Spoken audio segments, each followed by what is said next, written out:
Hi, this is Scott Garibay. I'm here at the National Arboretum near Washington, D.C. Kind of just show you around a little bit. It's just a really beautiful sight.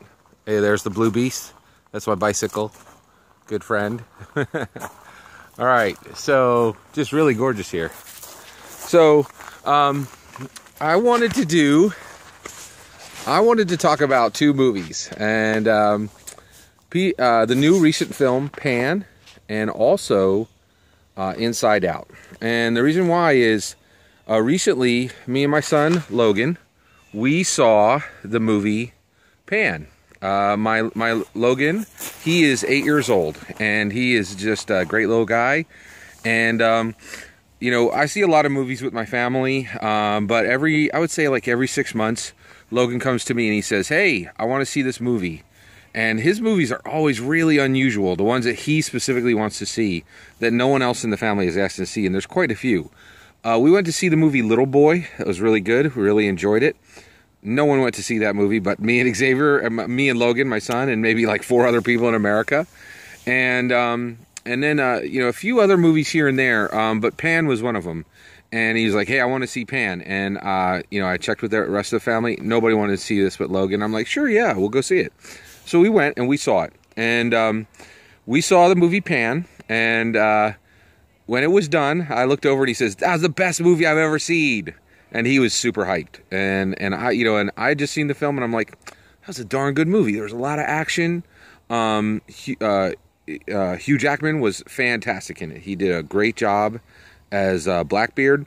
The guy who played Hook was really good. The British kid actor who played Pan was fantastic. The movie was just a great movie. It was really excellent film. I fully enjoyed the film. So why am I talking about it, right? Well, Pan did terrible. That movie cost $150 to $200 million. It was incredibly expensive to make. And it made $15 million on its opening weekend, which is jack all. I mean, it is not a lot of money at all, which means virtually no one went to see this, right? And so I've talked to a few people about this, and they were like, it just didn't interest me. And I think one of the reasons why was there was early buzz on this film that it was not good. A lot of it.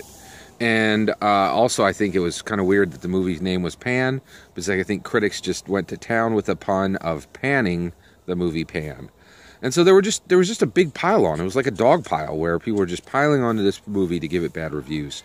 And the bad reviews majorly affected its box office, which I thought was really sad, right?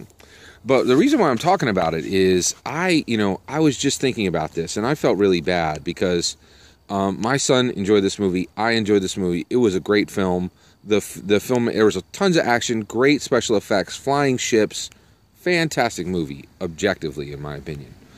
So why did it do so poorly, right? And I think there's a very distinct reason. And that reason is the following, right?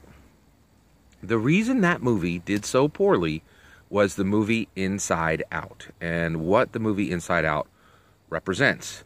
So if you look back on my YouTube stream about 6 months ago, or whenever you know, Inside Out came out, you'll see a fantastic review for the movie Inside Out. Now I'm going to give it a really harsh review, right?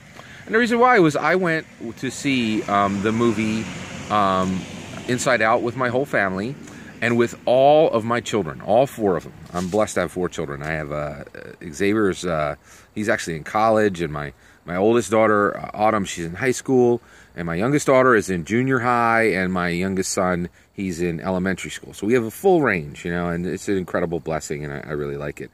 And the Garibays love to go see movies together, right? So I thought of that movie at the time as a, what did I think of that movie as?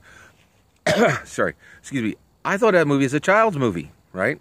Well, I was thinking really deeply about the movie Pan, and I realized Inside Out is not even remotely a children's film. That movie has nothing to do with children. That was an animated film put out by Pixar, put out by Disney, that was 100% a adult film. It was made for adults. The target market was adults, right? Now, I think they're having their cake and they're eating it too, right?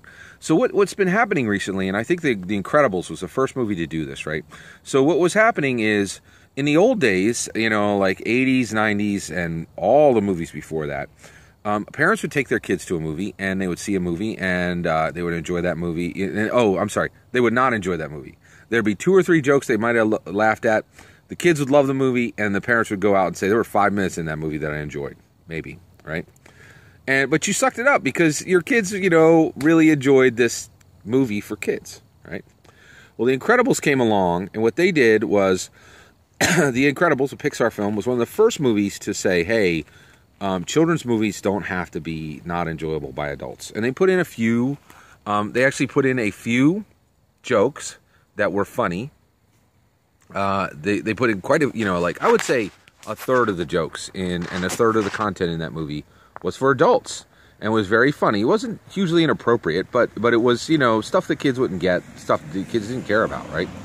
Well, Incredibles opened the door, and since then, there's been a huge amount of attention to how much adults will like these children's films, right? And Inside Out is the absolute punctuation on the end of that sentence. Inside Out is, I look back on it now, and I really am almost very frustrated at that film because it was really masquerading as a child's movie, and it made a lot of, and now it's getting video games, and they're putting out toys, and they're putting out kids merchandise for a film that's not even remotely for children, right? That was about deep psychology, and my biggest issue is if you're watching that movie, the one character in that film for children was Bing Bong, and he ends up committing suicide in the film, dying falling to his death in this, forgotten zone, right? I'm like, wow, that's dark, man. That is really dark. And so, the movie was about depression. It was about had a kid running away in it. I mean, it was just dark, crazy dark. It was a great film for adults, right? But my point is we have flipped. We have gotten all the way to the point where there are really no more films being made for children. So all the adults get the adult films that are made for them, and now virtually every single child's movie is masquerading as a child's movie, and it really is an adult's movie. And Inside Out is the worst of this. It is, just go back and look at that film and see if you can remotely, justify that this movie was for children. It's not. It's not even remotely for children. I mean, it's like for Psych 101 majors, or students. It's a deep film, right? And so, and the thing that really, why I'm making this video is it irks me that if you make a movie for an 8-year-old boy, that an 8-year-old boy will love and will get super hyped about and will be excited and have an awesome time, that movie's going to do nothing in America now because we as adults need to really check our selfishness and say, hey, I'm going to go take my kid to a movie that my kid will like, not just me. You know what I mean? And if I have to sit through and endure a lot of, silly nonsense and immature content, that's what being a parent's all about, right? So I think we need to check our parent privilege and start watching movies that are terrible for parents and great for 8-year-old boys again. And so, if there's still time, get out and see Pan. That is a great film. Take your 8-year-old sons. I'm not sure how daughters would see it. Both of my daughters are like, I don't want to see that. Nope. Done. No, so this is an action movie for boys, and I really like that they made it. And I really want to see, a return to kids movies for kids. And I've never done this before. This is my second review for a movie. So, 6 months ago, I was raving about Inside Out. Now I'm saying Inside Out is part of the problem, a major problem where America is not making kids movie for kids anymore. And we need to fix that. So, thanks.